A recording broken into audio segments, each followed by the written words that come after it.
नमस्कार। चर्चा में सभी दर्शकों का स्वागत है।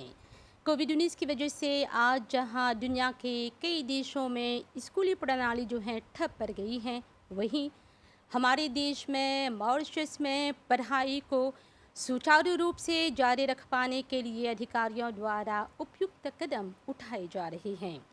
परिस्थिति की चुनौतियों यानी चैलेंजेस को संभावनाओं अपॉर्चुनिटीज़ में बदलने के लिए पूरी कोशिश की जा रही है, प्रयास किया जा रहा है। आज इस शिक्षा सेक्टर में क्या-क्या संभावनाएं पाई जा रही हैं, इसी पर हम चर्चा करेंगे। तो आज हमारे साथ स्टूडियो में उपस्थित हुए हैं शिक्षा मंत्रालय की तरफ से जो प्रशासक हैं श्री निरंजन बिगन जी, और साथ में हैं adviser technical education Shri Suresh Manbodh ji. आप दोनों की नमस्ते। नमस्ते। ये प्रोग्राम में आप लोग के स्वागत बातें। धन्यवाद। तो निरंजन बिगन जी, जैसे कि हमने बोलनी जा कि आज वर्तमान में शिक्षा सेक्टर में बहुत से चुनौती बातें हमने के इस वक्त जब बोले कि सबसे बड़ा चुनौती कौन सी रहेगा? हाँ, अभी तुरंत जब देखबा त केवल मॉरिशस में नहीं सभी देश के शिक्षा प्रणाली में सबसे बड़ा चुनौती, सबसे बड़ा अड़चन कोविड खड़ा हो गल बा। बावजूद इसके मंत्रालय के हमेशा से एक गो दिशा है हमनी के लइका लोग के भविष्य, हमनी के लइका लोग के जीवन संवारे के, और शिक्षा मंत्रालय हर तरह से हर संभव प्रयास करता जिससे कि हमनी अपन लइका लोग के तैयार करी जा ताकि वो लोग के भविष्य हर तरह से सफल रही, काल वे लोग हमनी के देश के अच्छा नागरिक बनियन जा और अपन जीवन और अपन परिवार के जीवन बखूबी निभाए सकियन जा। अच्छा, हमने के ई जिन शिक्षा प्रणाली बातें हमने के बतावा कितना कारगर बातें, कितना एफिशिएंट बातें? देखा, अब शिक्षा के ओकर डेफिनिशन, ओकर अर्थवे थोड़ा सा बदल गल बा समय के साथ साथ। यही के ध्यान में रख के देखबा हमनी के कई समय समय पर रिफॉर्म आनल गल बा, शिक्षा प्रणाली में तरह तरह के परिवर्तन आनल गल बा। है जितना परिवर्तन हमनी आनी ला जा, ये अचानक नहीं हो जाला। सबसे पहले हमनी देखिला कि जीवन विशेषकर हमनी के जो नौकरी के क्षेत्र है उ कौन दिशा में अग्रसर होता, कौन कौन चीज़ के कौन कौन दिशा में नौकरी के मांग बा। साथ साथ में हमनी ये भी नहीं भुलाए जा कि केवल नौकरी ही नहीं, हमनी अपन लइका लोग के चाहेला वो लोग के ऐसा नागरिक बनाए के जो पूरी तरह से उन लोग के विकास हो, जिसे तू अभी बोला जा वो लोग के सर्वांगीण विकास हो। तो एक तो वो लोग अपन व्यक्तित्व के, चरित्र के, व्यवहार के, सब के ओकर पूरा विकास करियन जा। साथ साथ में अपन आजीविका मतलब एगो नौकरी के माध्यम से आजीविका कमैन जा और देश के जोन अर्थतंत्र जोन इकोनॉमी है ओकर में अपन योगदान दियन जा, जिससे कि ओ लोग के साथ साथ देश भी आगे बढ़ी। जैसे कब जब बोले ई जोन रिफॉर्म सुधार आनल गल बा ओकर सकारात्मक नतीजा रहल बाटे आपके नजर में थे? निस्संदेह सकब जा बोले कारण कि है सब एक गो बात ध्यान में रख करल गल बा। एक तो हमनी के लइका लोग जोन अध्ययन करेलन सा, जोन पढ़ेलन सा, एक तो वो लोग खातिर जोन पढ़े के जोन प्रक्रिया है वो सुखद रही। लइका लोग पढ़े के सीखे के वो लोग अच्छा लगी, ना कि वो लोग एगो बोझ बनी। अच्छा, तो अभी हाल में ऐसी के नतीजा सामने आल ई चर्चा में रहल बाते, और एक बार फिर से ऐसे में इस सवाल भी उठ खड़ा होल बाते कि जो 5 क्रेडिट्स के क्राइटेरिया बाते जकर मांग करल जाला जिमें लइका सकी प्रमोट हो HSC में, त ई मंत्रालय ओकर एगो क्राइटेरिया है 5 क्रेडिट्स। त हमनी के थोड़ा सुन बतावा क्या आज भी एक आवश्यकता बाते? जानेला, हमनी केवल मॉरिशस में नहीं जियत हैं सा, अब हमनी एगो ग्लोबल विलेज में जियत हैं सा, जहाँ पर मॉरिशस वासी हमनी के देश के जो नागरिक है वो लोग पढ़ाई के बाद केवल मॉरिशस में काम करे के नहीं सोचत हवन जा। कितना कोई हजारन लोग विदेश जालन जा, अन्य अन्य जगह पे जाकर काम करेल जा, नौकरी करेलन जा, और एगो मिनिमम स्टैंडर्ड बनावे चाहेला जिससे कि जोन वो लोग के योग्यता रही ओकर पहचान चारों तरफ दुनिया भर में होई। अगर हमनी एगो स्टैंडर्ड नहीं बनावब जा, वो लोग के एगो मापदंड नहीं तैयार करब जा, और हमनी केवल बोल नहीं सा कि नहीं हाउ लेवलवा के चाहे वो नहीं पार कर ले बा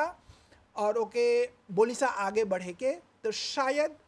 पासे हो के बाद में पासे हो जंजा में, लेकिन हाउ योग्यता के कहीं ना कहीं कमी रही, और आगे चल करके वो लोग के जोन प्रोफेशनल डेवलपमेंट जोन बोलल जला, अभी तू बोला जोन संभावना बा, जोन अपॉर्चुनिटी बा, तो वो एकदम सीमित जमे नहीं रही। अच्छा। सकें जा मॉरिशसो में काम करे और देश विदेश में जहाँ जहाँ पर कोनो एगो ऐसा लोग के अवसर मिली, बराबर वहाँ पर भी वो लोग सकें जा कदम रखे। बिल्कुल। तो जैसा कि श्री बिगन जी ने बताया कि शिक्षा जो है वो उससे व्यक्ति का सर्वांगीण विकास होता है। यहाँ पर सिर्फ एकेडमिक शिक्षा जो है सिर्फ वही मायने नहीं रखती, बल्कि खुद के जो स्किल्स हैं, कुशलता है, उसे विकसित करना भी बहुत आवश्यक होता है, जिससे कि व्यक्ति अपने जीवन में उसे काम में लाए। तो चलिए, हमारे जो सहयोगी हैं उन्होंने कुछ ऐसे व्यक्ति से बात की जिन्होंने टेक्निकल और टेक्नोलॉजिकल पढ़ाई के ज़रिए आज कामयाबी प्राप्त की है। उन्हें सुनते हैं।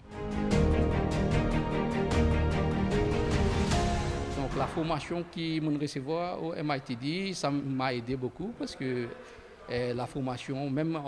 एकेडमिक क्वालिफिकेशन के साथ साथ अन्य क्षेत्रों में भी छात्र अपनी दक्षता प्राप्त कर रहे हैं और आज वे सब अपने कार्य क्षेत्र में निपुण भी है। जैसे जितन सितोहल हमको बता रहे हैं कि उन्होंने अपनी शिक्षा MITD में की है और आज वह CEB में प्रिंसिपल इंजीनियर के रूप में काम कर रहे हैं।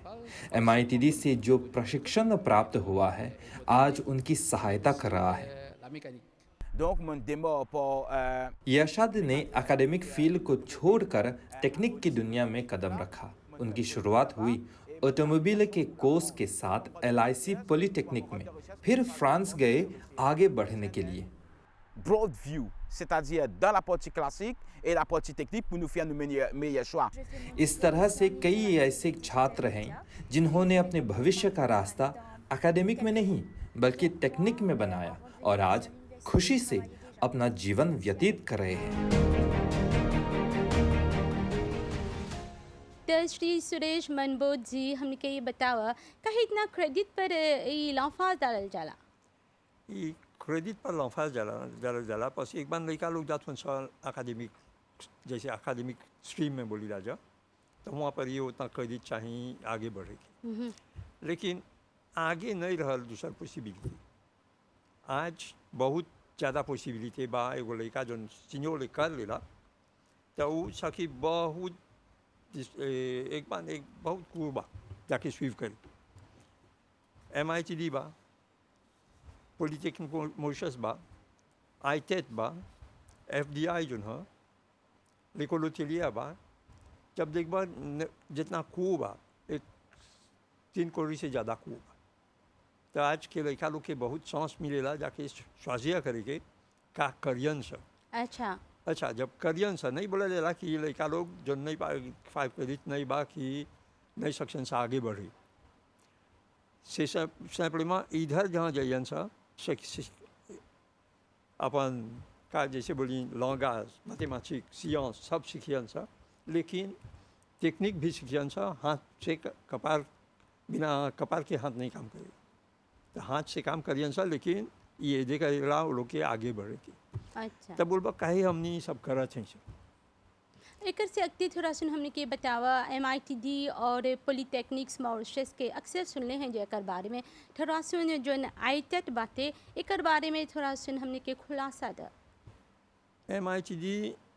जानी ला, MITD फॉर्मेशन कर रहा था, फॉर्मेशन बोले ला वो सब चीज़ जो लड़का लोग आदमी लोग जो नहीं काम कर रहा था, जो काम में वन सा स्किल अपग्रेडिंग जैसे बोली राजा MITD कर रहा था। ITET अब जो है वो सिस्टम जब एजुकेशन टेक्निक में हमने के लड़का लोग आगे बढ़ी। काहे एजुकेशन टेक्निक अभी देखा तो ऐसा ग्रो, जब देखा था टेक्नोलॉजी सा ग्रो बा, ये बिना टेक्नोलॉजी से नहीं सकब से आगे बढ़ी। अभी एगो छोटा लड़का 2 बरिस के लड़का जब देखा था वो तो टेक्नोलॉजी से अभी करा था, कुछ सीखा था तो टेक्नोलॉजी तो चाहिए हम लोग हमनी के सब आदमी जौन बा वो लोग के प्रिपेयर करके जामे नहीं जानी था कैसे वो लोग के जीवन कैसे हुई आगे 20 बरिस में 10 बरिस में कैसे हुई तो वही से हमने एगो बाज बनावत हैं सर कि जब मैं आगे जाइए सर तो एगो काम मिली आ सकियन सर खाली काम नहीं मिली सकियन सर जब काम करत हन सर आगे और बढ़े जैसे ऐसी टेक्नोलॉजी जैसे बोला गया सर हौजे नहीं फिनी हो जाए एजुकेशन सकियन से आगे बढ़े यूनिवर्सिटी जाए पॉलिटेक्निक जाए कहूँ जो मन करी आगे बढ़े सकियन सा लेकिन मन करी काम करे के तो काम हो तो चीज मिल जाला। अच्छा, तो जैसा कि बोला अभी हमनी टेक्नोलॉजी के युग में जियत हैं जहाँ टेक्नोलॉजी के बिना समाज के विकास नहीं हुई, व्यक्ति के भी विकास नहीं हुई, मतलब कि एक दूसरे के पूरक हवन जा तो ई टेक्नोलॉजी के बात करला तो हमने के बतावा आजकल नवा नवा खेनो बातें जैसे कि ओशियानोग्राफी बातें और ओशियानोग्राफी। बहुत से कंप्यूटर से संबंधित इस सब को सिलेका लोग के देवल जाता। हाँ वही बोली ना 170 cours बा différents filières जैसे बोली आज तो सकियन सा कुछ फाजिया करे कहाँ जाइए सर सब में देख बात टेक्नोलॉजी सगरो बा ICT बोली जा सर इंफॉर्मेशन एंड कम्युनिकेशन टेक्नोलॉजी वो तो सगरो से भी करी जा तहजा पर ये गोलेका के इस संस्थान में प्रवेश पाए खातिर एडमिशन पाए खातिर कौन क्राइटेरिया बाते? क्राइटेरिया जे फॉर्म 5 लेकर ले जा गाद 11 जैसे बोली जा तो एक बार को की कितना चाहिए मैथमेटिक्स एक बार में चाहिए साइंस एक बार को में दूसरा क्वालिफिकेशन चाहिए कंटेबिलिटी की बिजनेस डिपेंड का करियन सर तो वो को से एडमिशन मिल जाए जब कैसे बोली एडमिशन मिली डिपेंड कौन सी कर ले वंसा कौन सी सीख ले वंसा तब कंटिन्यू करियन सर। अच्छा, तो बिगन जी हम ई बोले चाहती साथ साथ में को टेक्निक खातिर कोनो भी स्तर पर सकबा ओकर में जैसे बोले शुरू करे कोनो छात्र लगे माला खाली SC बा उ भी सकी टेक्निक के फिलिया में जाए कोनो छात्र लगे HSC बा उ भी सकी टेक्निक में जाए किसी भी स्तर के लड़का लोग वो लोग सकियन जा है कू लेवे और बाद में है टेक्निकल जो कोर्सेज है ओकर माध्यम से फिर से डिग्री लेवल तक फिर से आगे जैसे MITD करके फिर उसे पॉलिटेक्निक जेबा सकबा तब एगो यूनिवर्सिटी जाए एगो ग्रेजुएट भी बन जाइबा। अच्छा, मतलब कि इस सब जन संस्थान बातें जहाँ पर टेक्निकल टेक्नोलॉजिकल आदि प्रशिक्षण देवल जाला हो जा परी प्रशिक्षण पाके व्यक्ति सगी आगे जाके यूनिवर्सिटी भी जाए एकदम जैसे भी बोलन जा हाँ बराबर। अच्छा, आगे वो पॉसिबिलिटी कितना नहीं रहा ऐसे सब लड़का लोग के एक लड़का लोग ऐसी हो जाता रहा लेकिन अब सरकार डिसीजन ले बाकी सब लड़का लोग सकी आगे बढ़े एजुकेशन प्राप्त आईटी करे। कलन सा है ने फॉर्मेशन टेक्निक से निकलन सा सकियन सा आगे बढ़े। अच्छा, तो जैसे कि हमारे अतिथि ने कहा कि MITD पॉलिटेक्निक मॉरिशस या फिर जो टेट हैं वहाँ पर प्रशिक्षण पाकर डिप्लोमा की ट्रेनिंग पाकर आप यूनिवर्सिटी में भी भर्ती हो सकते हैं जहाँ पर आप डिग्री प्राप्त कर सकते हैं। इस पर चलिए हम सुनते हैं यूनिवर्सिटी दे मास्कारेन के जो डॉक्टर रणधीर रूपचंद जी हैं जो डीन ऑफ फैकल्टी हैं। यूनिवर्सिटी दिमाग का है 2013 से यूनिवर्सिटी का स्तर मिला है और हम बहुत क्षेत्र में शिक्षा दे रहे हैं जैसे कि मैनेजमेंट इंजीनियरिंग IT और बहुत और शिक्षा है। कोई भी छात्र किसी भी MITD से लिसे पॉलिटेक्निक से अगर उसने डिप्लोमा का कोर्स कंप्लीट कर लिया है तो आप हमारे यूनिवर्सिटी में भी आ सकते हैं और किसी और यूनिवर्सिटी में भी जा सकते हैं जैसे कि यूनिवर्सिटी ऑफ मॉरिशस है और प्राइवेट यूनिवर्सिटी ऑल यूनिवर्सिटीज़ आज ये सुविधा है कि आप अपने कोर्सेज कहीं भी कंप्लीट कर सकते हैं। और हम यूनिवर्सिटी दे मास्कारेन में बहुत नया कोर्सेज भी आन रहे हैं जैसे कि सस्टेनेबल मैनेजमेंट है जैसे कि ह्यूमैनिटी न्यूमेरिक है और हम छात्र ले हैं और आजकल बहुत इजी है कोर्स कंप्लीट करना कहीं भी, और हाँ, ऐसा बहुत सरल है। ऐसा वो सिस्टम ही बनाया गया है कि सब स्टूडेंट का अडेप्टेबिलिटी भी बहुत इजी हो गया है, और ऐसे में एम्प्लॉयबिलिटी भी बहुत ज़्यादा है। तो यहाँ पर हमने के ये बतावा जैसे कि बोला 80 से भी ज़्यादा जिन कोर्स बातें ट्रेनिंग बातें देवल जाता, ये सब कोर्स जिन बातें हमने के जिन मार्ché du travail मंदी बातें नौकरी हाँ। की जगत बातें ओकर अनुकूल बातें काहे कि अक्सर देखत हैं जा जोन सबको- उद्योग लोग रहेलन जा इंडस्ट्री शिकायत करेलन जा कि जोन कोर्स देवल जाता वो नौकरी के मांग के अनुकूल नहीं रहेला। अब ये समस्या नहीं बा। ये नहीं बा बस ये हरदम सब को जन अभी MITD करता कि ITED करता कि पॉलिटेक्निक करता लैंग्वेज के साथ को डेवलप होला और लोग की संगली जैसे वो लोग कब को डेवलपमेंट में भाग लेवलन सा कोरेक्शन एग्जाम में भी भाग लेवलन सा तो जाने लन सा का होता कैसन क्वालिटी आदमी है जा जो ये हमनी टेक्नीशियन हमनी बनावत ये भी बतावा के जरूरी है जितना कू हमनी के देवल जाता जो संस्था हवन जा ट्रेनिंग सेंटर्स हवन जा हाउ सब कू जोन देवल जाता बहुत ऐसा संस्था बा जोन ऑलरेडी एफिलिएटेड हवन सा ढेर यूनिवर्सिटी से लोस्टाली से ला फ्रांस से ढेर यूनिवर्सिटी से ऑलरेडी एफिलिएटेड हवन सा। वही कारण बाकी जब ये लोग के हैजा फॉर्माशो मिल जाता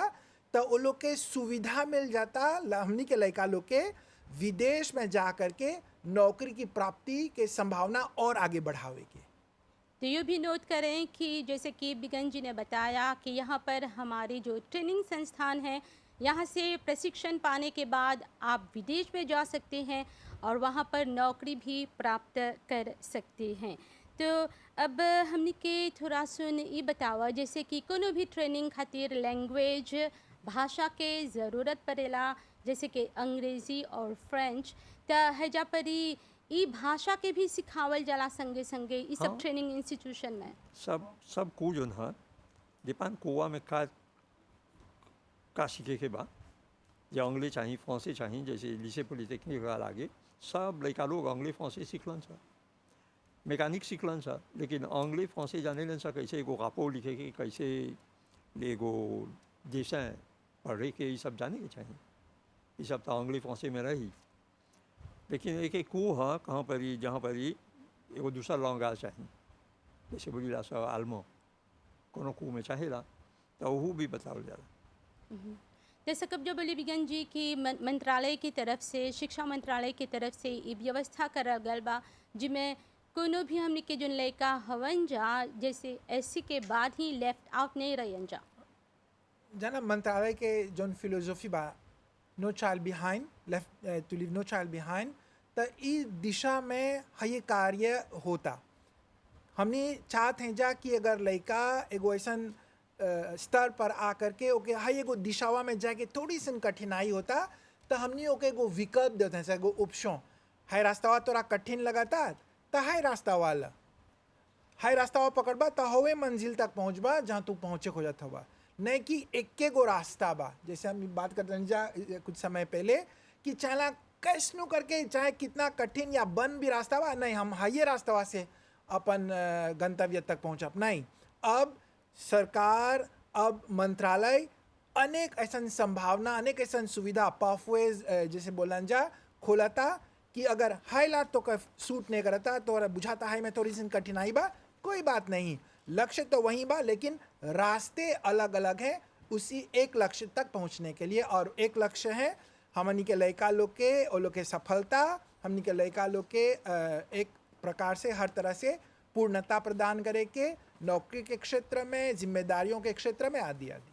तो मनबू जी सकब जा बोले कि हजा पर लड़का लोग जन हवन जा अपन दिलचस्पी दिखावत हवन जा लाते दिखावत हवन जा और भारी संख्या में इस सब जन इंस्टीट्यूशन बातें हो जा परी वो लोग भर्ती होवत हवन जा हरदम भर्ती हो रहा सब इंस्टीट्यूट टेक्निक जो वहाँ हरदम भर्ती से ही चला था कोनो को में प्लस नहीं बोलबा कि को बन हो गए प्लस नहीं बा बस सब को जो डेवलप होता इंडस्ट्री के साथ होता तो आदमी लोग आवेला जब कैसे स्वीप करते रहना सा स्वीप को तो आदमी एनजीसी जब देखे ला लोग के तो को फिनी होई के आगे वो लोग के काम मिल जाला। अच्छा, और ई जन संस्थान बातें है जा पर ई जन विदेशी छात्र लोग हवन जा वो लोग भी आवेलन जा ई सब संस्था में पढ़ाई करे हाँ हवन जा। हाँ वंजान अच्छा, तो है जा पर ई बिगन जी हम एगो सवाल करती जैसे कि जन स्कूल बातें हो जा पर ई HSC ले पढ़ाई जन बातें वो मुफ्त में बातें पर है जा पर ई जन ट्रेनिंग स्कूल बातें है जा पर ई पैसा चुकाई के पड़ेला। भरसक अगर कोनो प्राइवेट संस्था रही तो शायद, लेकिन हमार जानकारी में मनबोध जी सकें जा इस पर ज़्यादा हाँ नहीं सब को खुलासा देवे। सब को सरकार पे ये करे अच्छा, सब को की मतलब कि ई मुफ्त में लेका सकी जाए पढ़ाई करे। हाँ मुफ्त में लेकिन सरकार पे ये करा था कुछ जी। मुफ्त नहीं है लड़का लोग के समझे के चाहिए कोई पे ये करा था अच्छा, नहीं कि मुफ्त था जाइबा वहाँ पर कुछ नहीं सीखबा फिर से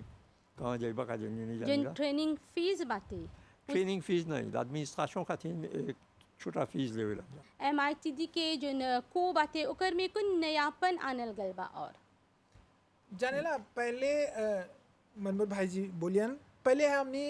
हर समय खाली सुनबा एगो मिसमैच बा मतलब कि जोन पढ़ावल जाता और जोन चीज़ के मांग होता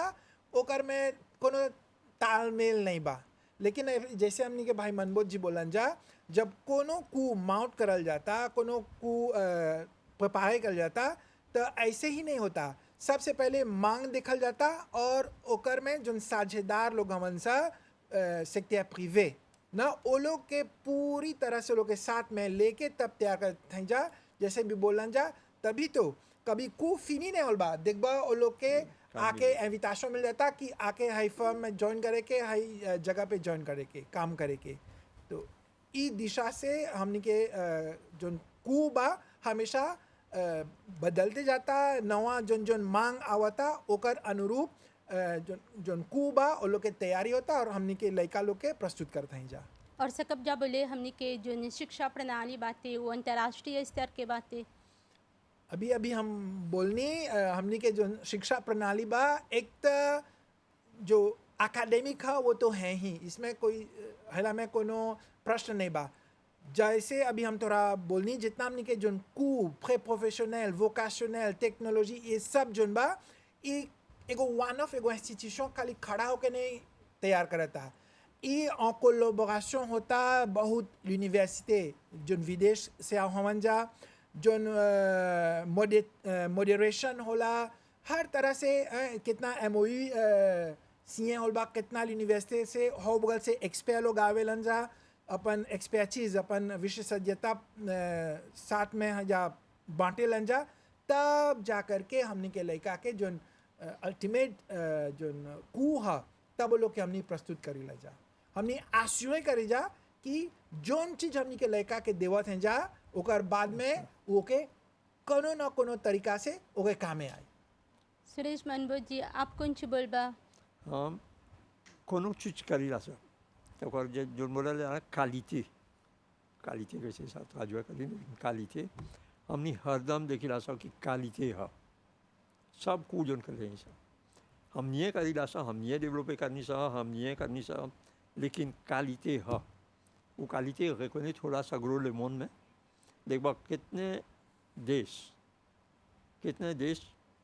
मांगेलन सा एक क्वालिफिकेशन MITD के IVTB के क्वालिफिकेशन इमिग्रेशन खातिर रिकॉग्नाइज होला और खाली रिकॉग्नाइज नहीं हमने के लोग सर्टिफिकेट जो लोकल है वो लोग रिकॉग्नाइज करेगा। तो ऐसे जब कुछ करेला सर जिसे पॉलिटेक्निक करनी सर बोवे टेक्नीशियन रहा है जहाँ हमने के लोकल सर्टिफिकेट लेकिन सगरो रिकॉग्नाइज था लड़का लोग जन फिनी करलन सा अपन शिक्षा गए सा बाहर कितने ग्रेजुएट हो गए सा मास्टर्स पोस्ट डॉक्टरेट करलन सा आके इधर काम करत सा। अच्छा, कितने आदमी जो टेक्निक में रहल अभी देख बता कितने सरकार में काम करता बोला था एगो पहला छोकरी जो रहल पॉलिटेक्निक बोला था 1982 में आज सरकार में काम करा था। रहेजा परी तो उ क्राइटेरिया मतलब कि ओकर कोनो वैल्यू नहीं रहेला 5 क्रेडिट्स के, काहे कि जब नहीं। बोलत हवा ई सब कू के बाद उनकरा पब्लिक में भी मतलब कि सरकारी नौकरी मिलेला। हाँ, जो निमन का से पासे हुई सा, निमन काम कर ले सा, अच्छा हुआ सा, तो कितना नहीं है सा जो टेक्निक में हुआ सा वो लोग के ज़्यादा हम ज़्यादा होने पैसा मिली, कंडीशन ज़्यादा अच्छा हुई। अच्छा, तो हमने प्रोग्राम के अंत में आगल हैं जा, आखिर में आप कुछ बोलबा बिकंज? हम यही संदेश जवाब हमने के जवान लोग के, लड़का लोग के, स्थिति चाहे जो भी रहे, हमने के जो वर्तमान शिक्षा प्रणाली बा हर एक छात्र के लिए, हर एक जवान के लिए, हर एक लड़का के लिए कोनो न कोनो चीज़ प्रस्तुत कर जला। चाहेला वो लोग के थोड़ा सा खोज करे के, जैसे अभी पॉलिटेक्निक्स की बात करनी जा, जे कुछो रिसर्च नहीं करबा, इंटरनेट में सर्फ नहीं करबा, तने जनबा कौन कुओं फे होता, अब बोलबा कुएं नहीं बाय को हम का करब। तो चाहेला थोड़ा सा बाहर निकले के देखे के कौन कौन संस्था, मंत्रालय आदि का प्रस्तुत करते होता, तब जा करके ओकर भरपूर हमनी के लड़का लोग लाभ उठाई सकियन जा। अच्छा, तो सुरेश मनबोज जी जल्दी अभी तक कोविड खातिर ओपन डे उ नहीं आयोजित हो जाता, तो कैसे करत हो जा आप लोग लड़का लोग के सूचित करे खातिर? अभी तक एक बार फेसबुक में प्रोग्राम बा, ऐसे पब्लिसिटी होता जर्नल में और वेबसाइट पर जाए के चाहिए। वेबसाइट पर जाए के सगरो इन्फॉर्मेशन बा और लड़का लोग जाने रन सक जाए के। अब अच्छा, हाँ, काहे नहीं कि बोला कि अब मुझे नावा ही चल, लड़का लोग जाने रहा कहाँ जाए के इन्फॉर्मेशन खोजे। अच्छा, तो श्री सुरेश मनबोज जी साथ में निरंजन बिगन जी बहुत बहुत धन्यवाद इस सब जानकारी खातिर। तो कह सकेंगे कि देश में अनेकों संस्थान हैं जहां पर आप जाकर आपके भीतर जो स्किल्स हैं, कुशलता हैं और साथ में जहां पर आप रुचि रखते हैं उसे आप विकसित कर सकते हैं, जिससे कि आप आजीविका का अपना ज़रिया बना सके। यही उम्मीद है कि ये प्रोग्राम आपके लिए लाभप्रद हो। आज की चर्चा में इतना ही, अनुमति दें, नमस्ते।